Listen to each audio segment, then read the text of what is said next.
Shalom, selamat pagi anak-anak Miss. Oke, hari ini kita lanjut materi pembelajaran kita ya. Masih mengenai prosa daerah setempat, yaitu masih membahas mengenai legenda dan juga fabel. Kita kemarin sudah bahas mengenai pengertiannya, ciri-cirinya juga. Hari ini kita mau bahas mengenai unsur intrinsik dari fabel dan juga legenda ya. Oke, jadi pastikan kalian mempersiapkan diri supaya lebih paham apa itu unsur intrinsik. Oke, sembari itu Miss ingatkan kembali waktu semester 1 bab kedua pada teks narasi kita sudah bahas mengenai unsur intrinsik ya. Oke, jadi hari ini kita mau bahas unsur intrinsik yang sama tapi pada cerita yang berbeda. Oke.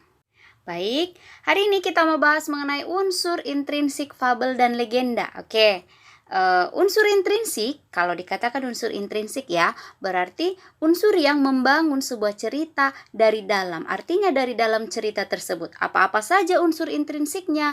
Oke, ada tema, ada alur, ada tokoh atau penokohan, ada latar, ya kan?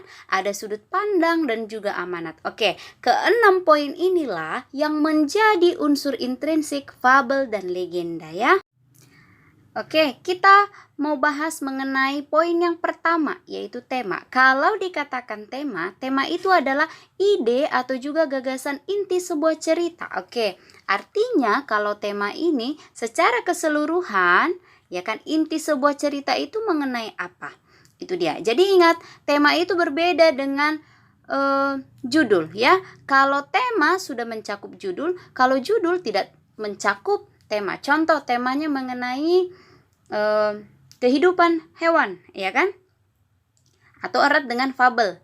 Ya, judulnya contohnya kancil dan buaya. Berarti tema itu secara keseluruhan mencakup mengenai hewan. Ya, seperti itu kan? Jadi kalau dikatakan tema itu dia secara keseluruhannya mengenai apa? Kalau judul dia yang menopang atau garis kecil yang menceritakan tentang apa cerita itu. Jadi ingat, kalau dikatakan tema itu berbeda dengan judul ya. Nah, itu dia untuk yang pertama. Oke, untuk poin yang kedua ada alur. Kalau dikatakan alur itu adalah jalan sebuah cerita atau jalannya cerita atau alur cerita yang berupa peristiwa-peristiwa yang tersusun dan saling berkaitan satu sama lain.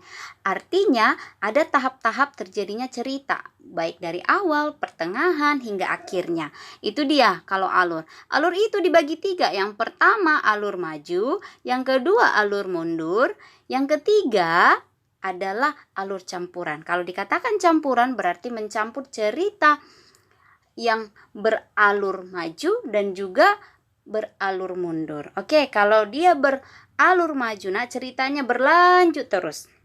Ya kan? Artinya diceritakan sekarang, dilanjutkan besok, besoknya lagi, artinya maju ceritanya.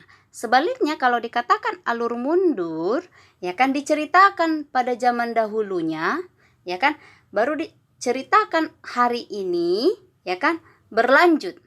Tapi awal ceritanya itu menggunakan pada zaman dahulu, artinya sudah lewat cerita tersebut. Oke, kalau campuran berarti menggabungkan antara maju dan juga mundur ya. Oke, untuk yang ketiga ada tokoh dan penokohan. Oke, tokoh adalah pelaku atau orang yang berada dalam cerita. Sedangkan penokohan adalah karakter dari tokoh tersebut. Jadi tokoh dan penokohan itu berbeda ya nak. Kalau tokoh itu orangnya, penokohan itu perilaku si tokoh itu bagaimana atau sifatnya bagaimana atau karakternya bagaimana. Itu dia ya. Oke, untuk penokohan dibagi 3. Yang pertama protagonis. Protagonis itu adalah tokoh baik. Yang kedua antagonis, yaitu tokoh yang jahat. Dan yang ketiga ada tritagonis. Kalau dikatakan tritagonis adalah tokoh pendukung di dalam cerita.